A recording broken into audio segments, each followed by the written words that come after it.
Hi everyone, so welcome to the stream today. Very much excited for having you. Today is Friday and we are continuing with our discussions towards the ICAG November 2020 examination. I see some of you guys joining. Give me thumbs up on the video when you join. Today we're looking at something related to public sector accounting and finance, and we want to start the journey on that and look at the things that we need to look out there. My objective in the discussion today is to do two things. Number one, give you the overview again of the public sector accounting and finance. Remember, I've done a detailed syllabus structure of public sector accounting and finance. You can check it on the how-to page on the channel, and you will be able to get the details on the syllabus structure, the topics, and how they are linked together. But what I want to do in the next few minutes is to provide you with the overview of the syllabus for public sector accounting and finance.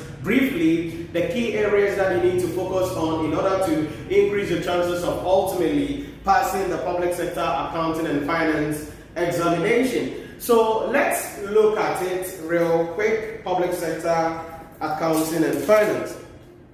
Now, public sector accounting and finance, among other things, are generally divided into a couple of categories that we need to look out for. About 4 or 5 categories that we need to understand when it comes to public sector accounting and finance. So let's look at the categories of public sector accounting and finance the way I have structured the syllabus out, so that we find out the things that we're going to be looking at and the areas that we're going to focus on in order for us to increase our chances of passing the examination.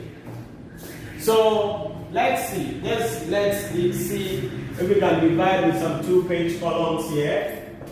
Let me go horizontal like this because I like to go like that. So let's do horizontal. Now, the entire thing you need to understand about public sector accounting and finance is what I want to go through with you in a few moments. That's what I call the categories of the topics that we need to understand. The first thing is understanding public financial management. All right, that's the first thing. Let me take that management off there to save some space on my horizontal journey. So public financial management. From there, you will come to the second category, and that is financial reporting in the public sector.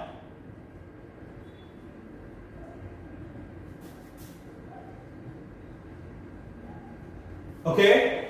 Right after looking at the financial reporting in the public sector, we come to the third category, and the third category is going to be the issue in relation to public procurement. Then you come to the fourth category, which also happens to be the last category, that is public-private partnership agreement.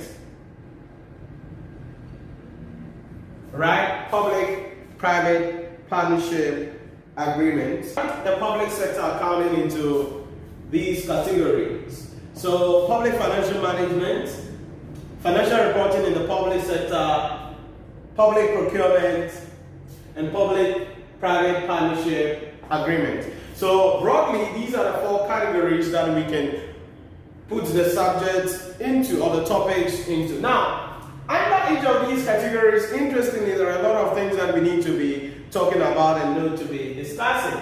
The first one is the public financial management.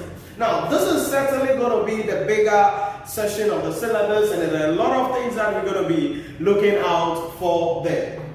Thematically, there are some core issues that we'll be covering when it comes to what we call public financial management in Ghana. We're going to be looking at some introductory discussions here. So we'll discuss introduction to public financial management in Ghana. So when we say public financial management, what is it about? What is it covering? What does it include? Who are the stakeholders? Who are the users of public sector financial information and all of those things? That is it, introductory. So we're going to be looking at that. From there, we will come to the legal regulatory framework. The legal or regulatory framework for public financial management. This is where we're going to be listing the various acts that we need to understand. The Public Procurement Act, the Audit Service Act, the Public Financial Management Act, the 1992 Constitution, and all of the various legal regulatory requirements, enactments, and directives that governs public financial management in Ghana. Right from there, we're going to be bringing our attention basically to the key public officers and their roles in public financial management. This is where we're going to be focusing on the issues in relation to what is in the Public Financial Management Act 2016, Act 921. If you're a follower of my discussion on public sector accounting and finance from last semester and this semester, I have made mention of the fact that that is one of the fundamental public financial management acts that you need to really understand. So from that act, we're going to be looking at the roles and responsibilities of key public officers and institutions, key public officers and institutions. Okay? So when we say the roles of key public officers and institutions, what are we talking about? We're talking about the issue in relation to the Controller Accountant General, the Minister of Finance and Economic Planning. We're talking about the Principal Account Holder. We're talking about the Principal Spending Officer. We're talking about the Chief Director at the Budget Department of the Ministry of Finance. We're talking about the role of Parliament. We're talking about the role of the executive arm of government. All of these institutions, we're talking about the role of the Audit Service, the Internal Audit Agency in Ghana. All these guys, very important, and we need to look at what their roles. That is also something that we need to look out for in there. Then, we will come to the issue in relation to budgeting in the public sector. I love this one. Now, even before then, we will look at our sources of funding. So, I'm going to put it this way: revenue and then expenditure management. Okay, revenue and expenditure management. This is where we're going to be looking at the sources of revenue to the central government, sources of revenue to the local government, sources of revenue to the various MDAs and MMDAs, and then even what revenue control mechanisms can be put in place and what expenditure control mechanisms can also be put in place. All of these things would have to be considered and this is a huge area. Your understanding of this topic will help you a lot when it comes to the second slide of the category that we're looking at, and that is something that is very important that you need to understand. From there, we will talk about public sector budgeting, public sector budgeting. So budgeting in the public sector, how is it done? How are we supposed to look at it? So budgeting in the public sector, very critical, very crucial, very fundamental area of the syllabus, and we need to look at it. Now, along with the public sector budgeting, we're going to be also considering the issue in relation to the PFA, that is the Public Expenditure and Accountability Framework, how we will use the 7 pillars in order to assess the performance of government, the efficiency and effectiveness of the public financial management system that we have in place or that we have running as a country in that case. So that is also something that we need to look out for there. Then there are other issues as well, but the last one I would want to share with you is the gift list. That are the IFMIS, if you want to, depending on wherever you're standing, the Integrated Financial Management Information System or the Ghana Integrated Financial Management Information System. We will look at the challenges that we were having in the manual, in the old system, and then what the GIFMIS is solving, how the GIFMIS is solving that. We will look at some of the limitations in the implementation of the GIFMIS. That is also something that you need to understand. So when it comes to public financial management, that category, these are the topics that we need to cover, we need to understand in that category. Now, once we clear this side up, We're going to come to the second slide. So let's bring in some divisions.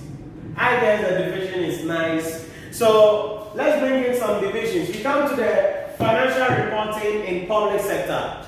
This is where we're going to be dealing with the real stars, right? So here we're going to be looking at the conceptual framework for general purpose financial statements. Conceptual framework.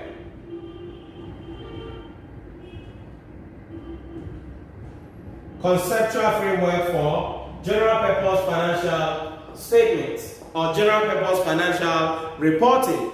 So when we talk about conceptual framework for general purpose financial reporting, this is what we are talking about, among other things, the qualitative characteristics of financial statements. You know, these are the attributes that financial statement must have in order to enhance the reliability of these financial statements. So we're going to be looking at the fundamental qualitative characteristics and then the enhancing qualitative characteristics. The fundamental qualitative characteristics include things such as faithful representation and then relevance of the financial statement. When we say financial statement is faithfully represented, it means the financial statement represents the transactions and the economic phenomenon that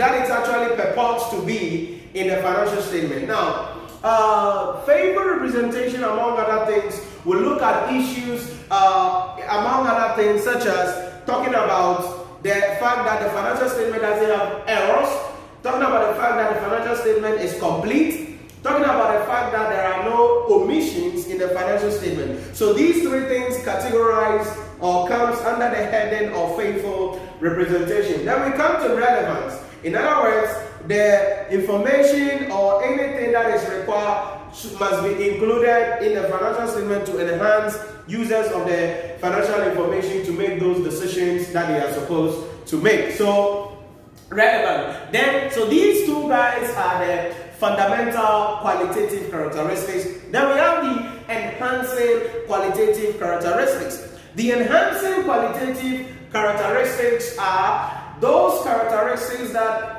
enhances the understanding or enables the understanding of the financial statement and also increases the reliability of the financial statement. Among other things, this is where we will look at things like verifiability, understandability, timeliness, and then comparability. So all these things are what we refer to as the conceptual framework for general purpose financial statements. Not only that, you're also going to be looking at the elements in the financial statement, the elements in the financial statement.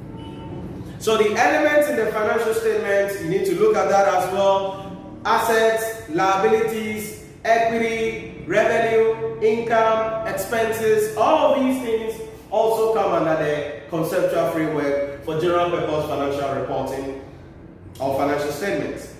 After you deal with the conceptual framework for general purpose financial statement, we build it up so that now we find out how do we recognize, how do we treat, how do we disclose assets, how do we deal with liabilities, how do we deal with revenue. So this is where we talk about one of my favorite areas of the syllabus, and that is the ICAG, the International Public Sector Accounting Standards. The International Public Sector Accounting Standards, the ICAG. Very critical. So you're going to be looking at a number of ICAGs. ICAGs covering assets, ICAGs covering revenue, ICAGs covering liabilities, and ICAGs covering other issues. Now the good news here is that if you're a good student from the financial reporting class, by understanding a number of standards, we're just going to be flipping them up, and then we'll be able to do the ICAGs in public sector accounting environments. That is why I recommend that like you take these subjects together, or you do the financial reporting before the PSA. That is also what is recommended in the syllabus. So ICAG is going to be very critical. Something like ICAG 17, property, plant and equipment. That is IAS 16, the same idea. Then we come to ICAG 16, that is IAS 40, investment property. Okay, then we come to things like, I think ICAG 19, provisions, contingent liability, contingent assets, I guess. Then that is going to be like IAS 37. So the IPSAs and the IASs are different. Now, let me issue a disclosure here that the IPSAs and IASs are similar, but let me issue a disclosure here that there are some of the IPSAs that are not applicable in the private sector because they are exclusively for the public sector. So we're going to be looking at how we will deal with all of the IPSAs here in that case. Now, after you understand the IPSAs, we now go to the preparation and presentation of financial statements. The preparation and presentation of financial statements. This is very critical. So this is where we look at how we prepare the final account on the consolidated fund, how we prepare the final account of an MDA or an MMDA, or how we prepare the final account of just any spending unit. It can be an institution, it can be a school, it can be a public sector organization, it can be a ministry, or it can be on the consolidated fund. But if you don't remember well the classification of the various revenue items as well as the expenditure and how those things are treated and recognized as per the IPSAs, then you're going to be in trouble. That is why you need a solid understanding in the IPSAs. Then you can now prepare the financial statements for the respective entity under consideration. Then the final aspect will be evaluation of financial statements.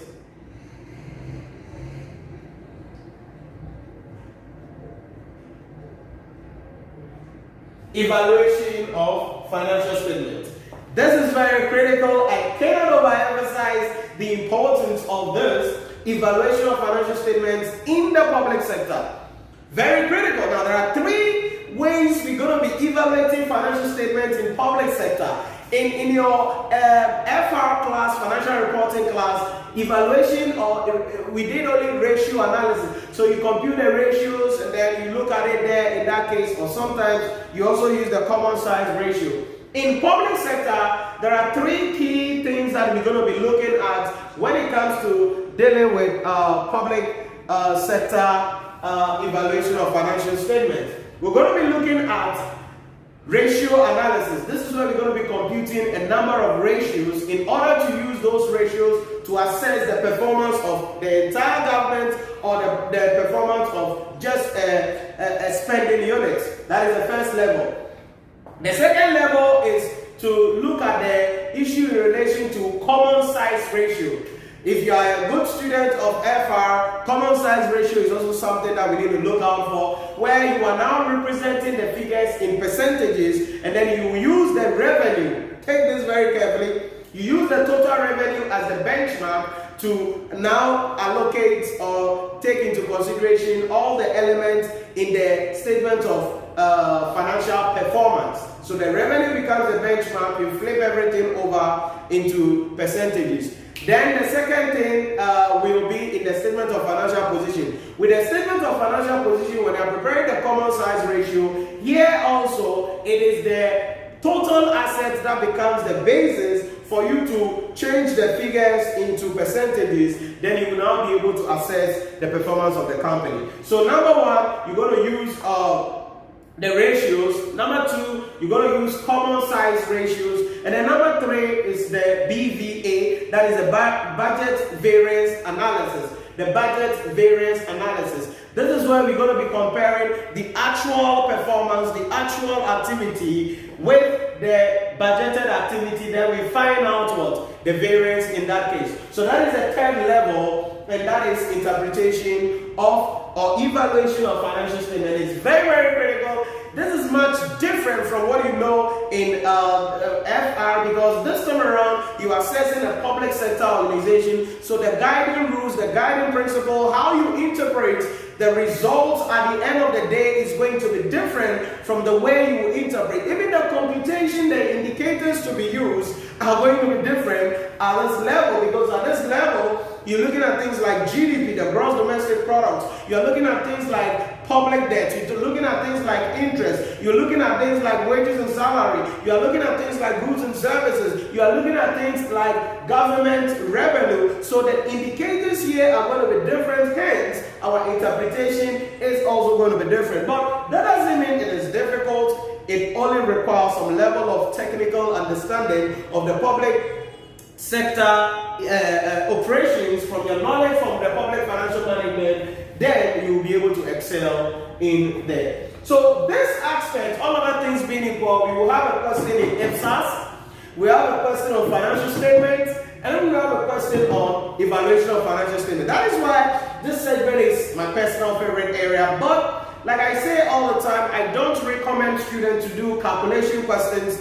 in public sector accounting first. Rather, I will expect you to go to the theories, write out the theories. The reason being that the calculation questions are going to take you a lot of time because there are a lot of things that you need to do. There are a lot of workings that you need to do. Before you know it, stop work. So what you want to do in the exam hall is to make sure that you go to the theories. I don't care how good you are with ICAG. I don't care how good you are with financial statement. I don't care how good you are on the evaluation of financial statement. My focus for you is to be able to pass the exams. And in the exam hall, you are not there to impress the examiner. You are not there to flex the examiner. You don't even know who is marking your paper. So you are not there to flex and show muscles or show any power. You are just there to score some marks and get a heck out of there. So I want you to make sure that you train your brain in such a way that when you get to the exam hall, irrespective of how excited you're going to be on the ICAG, irrespective of how excited you're going to be on the financial statement preparation or on the evaluation of the financial statement, I want you to make sure that you go through the theories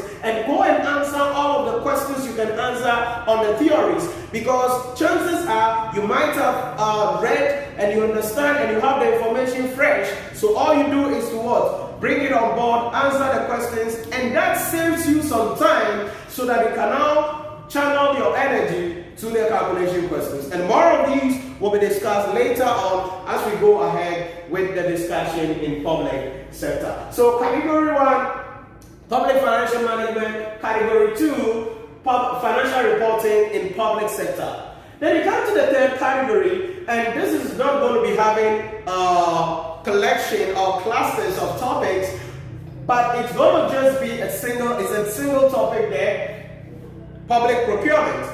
So this is where you're going to be looking at issues such as the role of the Public Procurement Authority, processes of public procurement methods, public procurement in the local government, and disposal of government stores, obsolete assets. How do we deal with that? So what factors will a public sector organization consider as per the Public Financial Management Act before they adopt or use a certain procurement method, either the competitive tendering, the two-stage tendering, the restrictive tendering, or the single source? What are the factors that must be taken into consideration before that is done? What procedure is enshrined in the Public Procurement Act for public sector organizations to follow in the disposals of government stores? That is also something critical that you must understand. So public procurement, you're going to look at, you're going to love it. So methods of procurement, right? Methods of procurement, very critical. You need to understand that. Procedures or stages, if you want to.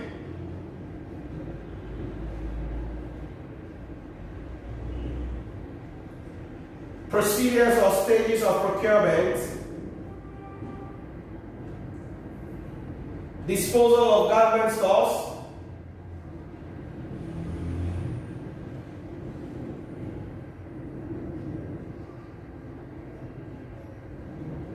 All right. Then procurement in the local government. In MBAs or MMBAs.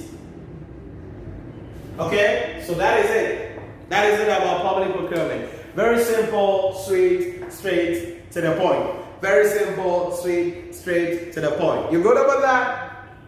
Okay. So category 1, public financial management. Category 2, financial reporting in the public sector. Category 3, public procurement. And then category 4 is public-private partnership arrangement. This is also another interesting area because this government especially has engaged a lot in the public, in a lot of public-private partnership arrangement where government partners with the private sector in order to build infrastructure facilities, undertake various projects. So the one district, one factory, it's public-private partnership arrangement, the Sino-Hydro deal, and some other of them is also an element or a component of public-private partnership arrangement, because there is something we have, there is something they have, they work together, someone benefits, at the end of the day, we take it. So here you need to understand the principles, or if you want, the rules guiding the selecting or this agreement. We need to understand it. We need to look at the objectives, or if you want, the importance, very critical. Then you need to look at the various types of PPP arrangements, public-private partnership in Ghana. All right, we have the build, operate, transfer. We have the build and transfer. There are a lot of them there. I cannot recollect them for some reason now. So that is it about that. And we need to look at it. There is an ICAG, I think 2 ICAG 32 and ICAG 38 or ICAG 12. There are 2 ICAGs that guides how public procurement is supposed to be done. Don't take me for that. Later on, when we are doing the ICAGs, we'll get a breakdown of all of these things. So when it comes to public sector accounting and finance, this is their breakdown.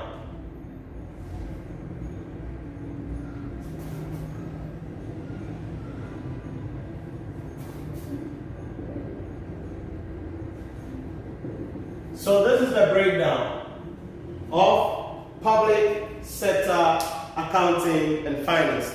This is the category. So public financial management, financial reporting in the public sector, public procurement, and public-private partnership arrangements.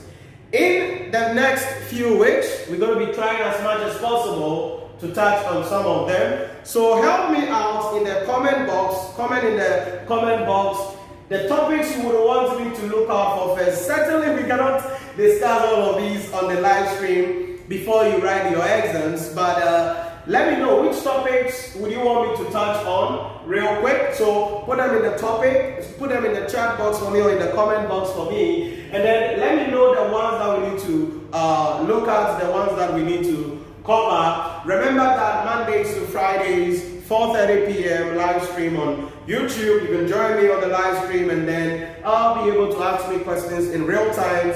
Then I'll be able to answer you as well. If there are any requirements, any enquiries, 050 114 9296, 050 114-9296. If you are outside Ghana, you add +233 to that, and that is the country code, and you'll be able to reach us out. Maybe you want to study directly under my mentorship for the ICA examination. Enroll in our course, join our weekly Zoom sessions, get access to my ebooks, catalogs, question kits, and get a personalized mentorship session with me as well as the team here to assist you in order for you to pass the examination. If this is something that you're looking for, then you can also reach out and connect with us so that we will be able to assist you to prepare well for the examination. So this is what I want to discuss with you today, the overview, the breakdown, and how symmetric the topics are, linking with each other, and how you need to study in order for you to pass.